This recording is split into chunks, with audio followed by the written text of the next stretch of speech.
Welcome to Get Started with Lightroom CC, Adobe's beginner tutorial series designed to help you use Lightroom CC, which is Adobe's cloud-centric photo service that's a complete package for editing, organizing, storing, and sharing your photos.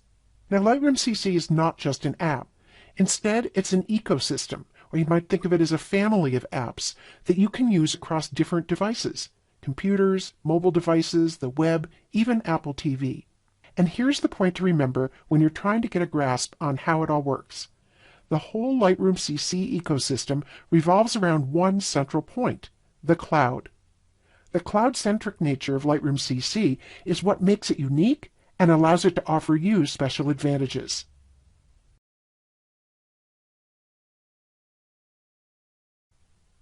If you want to work with a photo in Lightroom CC, you first have to add that photo to the Lightroom CC ecosystem. In this lesson, I'll show you how to do that in Lightroom CC on a computer, although keep in mind that you can add photos to Lightroom CC from a mobile device or from the web too. We're going to add the sample files for this tutorial, which you can download from the Adobe web page for this tutorial. But what I'm about to show you applies to adding any photos to the Lightroom CC desktop app. When you first launch Lightroom CC on your computer, don't be surprised if you see some photos already in Lightroom CC. Photos that are in the cloud, like this photo that I added to the Lightroom app on my iPhone, should automatically show up in Lightroom CC on your computer too.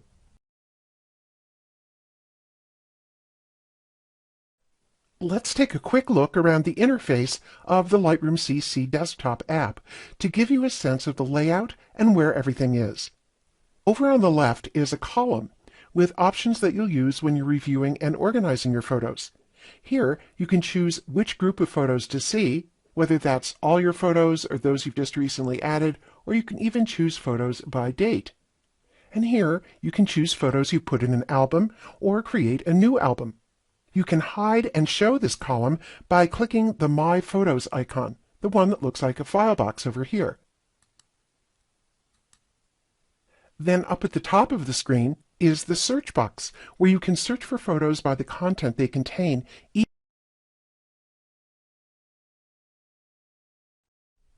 can view your photos in a few different ways in Lightroom CC. When you want to see lots of photos at once, you'll like the grid view. Make sure you've selected the source of photos that you want to view. That may be all photos, or recently added, or by date. Or, if you're following along with the sample files for this tutorial, choose the album of sample files that we made when we first imported these files into Lightroom CC. You can switch between views down at the bottom of the screen in the toolbar. The first icon there is a grid view called Photo Grid, and that's what we're looking at now. Photo Grid displays your photos in a grid pattern like this with no borders or information around the images, so you can focus on just your photographs.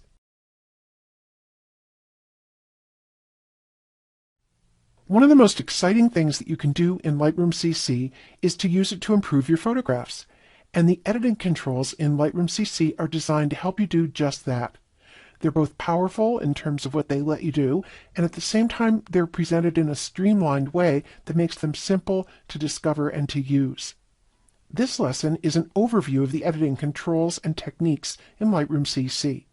If you're following along with the sample files for this tutorial, or with your own photos, add those to Lightroom CC as explained in the first tutorial in this series. To remind you, download the sample files from the tutorial page, and then click the Add Photos button in Lightroom CC. If you're someone who likes applying filters to photos in different mobile apps, then I'm pretty sure you're going to like the editing presets in Lightroom CC, which you'll find here in the desktop app and on the mobile app as well. They give you a quick way to change the look of a photo, and as we'll see in this lesson, they also come in handy as a way to learn what different editing controls are capable of.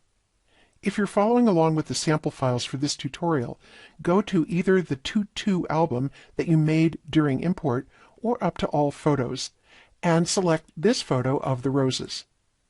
Then go over and click the editing icon, or just press E on your keyboard to go into the editing workspace. And to set up for this lesson, come down to the menu with the three dots on the right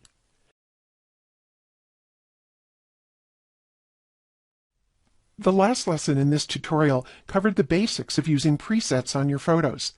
Now let's take that one step further and learn how to create your own preset that you can use on other photos too. Select a photo from the Tutu album that you made at the beginning of this tutorial. If you're in the editing workspace now, you can select this photo from the film strip, or you can select it here in the grid view, and then go up and click the editing icon. I'm going to open my presets by going to the bottom of the screen and clicking Presets. I'd like to make a preset to bring out the warm tones, like the pinks and golds, in this urban scene. To save time, I'll start with an existing preset. I'll go to the Presets panel, and I'm going to open the Creative category of presets.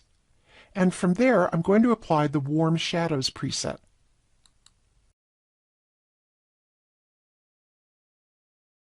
In this tutorial, we'll be diving into the editing controls that you'll use most in Lightroom CC.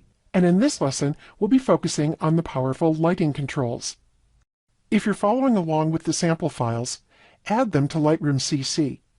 And then select this photo and press E on your keyboard or go over to the right and click the Edit icon.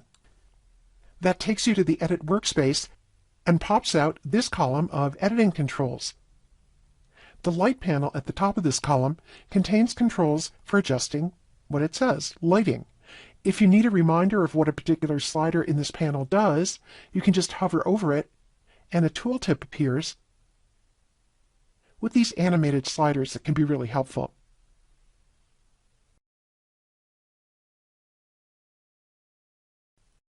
Sometimes a photo will have an overall color cast. If you don't like that, you can correct it using the white balance controls in Lightroom CC's color panel.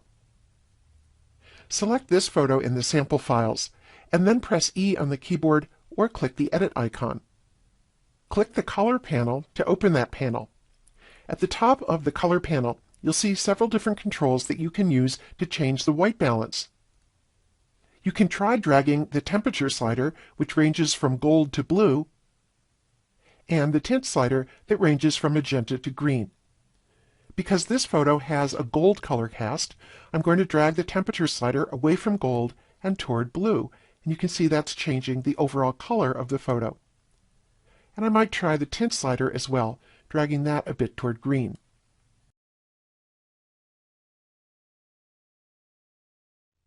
When you're working with a photo that needs more or less intensity in its colors, you can use the vibrance and/or the saturation sliders in Lightroom CC's color panel. If you're following along with the sample files, select this photo and then press E on your keyboard or click the Edit icon. In the color panel, come down to Vibrance and Saturation. Let's take a look at saturation first. Dragging the saturation slider toward the left decreases the intensity of all the colors in a photo, and dragging it to the right increases the intensity. This tutorial is about cropping, straightening, and correcting perspective in your photos. In this lesson, we'll cover cropping a photo. If you're following along with the sample files for this tutorial, add them to Lightroom CC as explained in the first tutorial in this Get Started series. If you need a quick reminder how that's done, click the Add Photos button here and navigate to the sample files you downloaded from the Adobe page for this tutorial.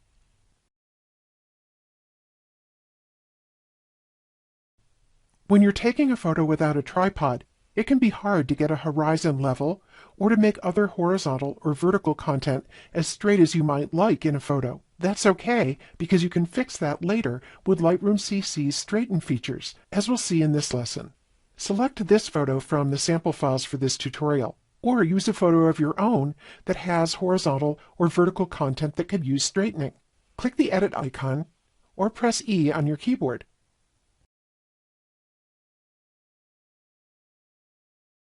Sometimes you'll have a photo that needs an adjustment to perspective to remove distortion caused by your lens and/or your angle of view. For example, when you shoot up at a tall building, the building may look like it's leaning backwards in your photo. Or depending on your camera's lens, lines that should look straight in a subject may look bowed or skewed. Fortunately, Lightroom CC has simple but powerful tools to deal with problems like this, and they're located in the Geometry panel.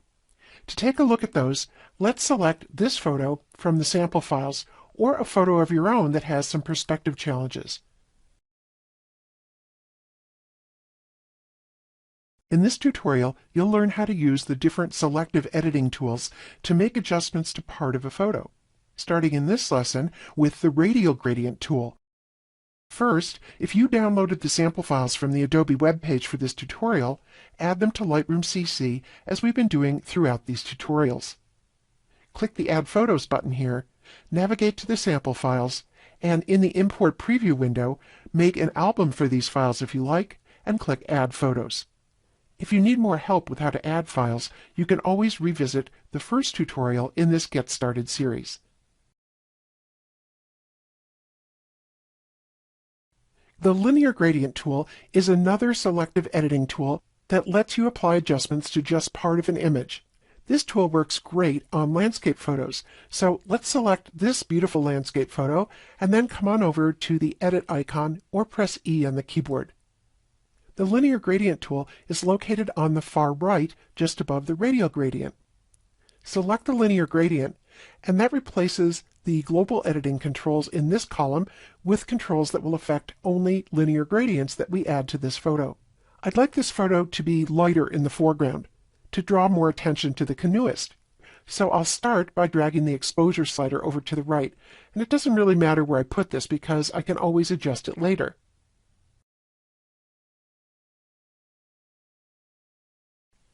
In this lesson, we'll take a look at another selective editing tool, the brush tool.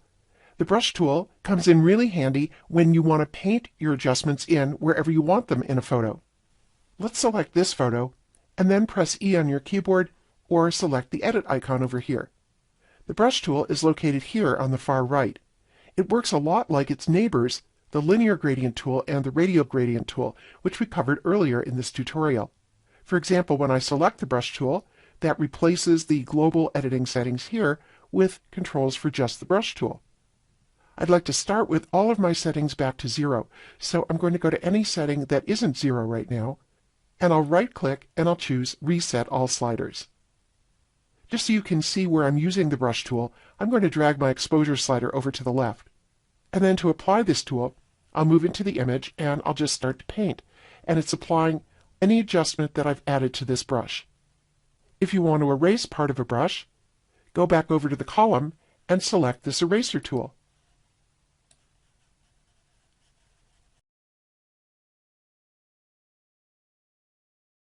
The healing brush tool comes in handy when you have a photo that has unwanted spots of content, whether those are from your lens or your sensor or some content in the image.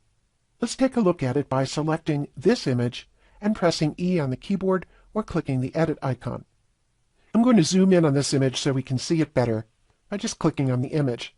And then I'll click, hold, and drag to pan over to the area to work on.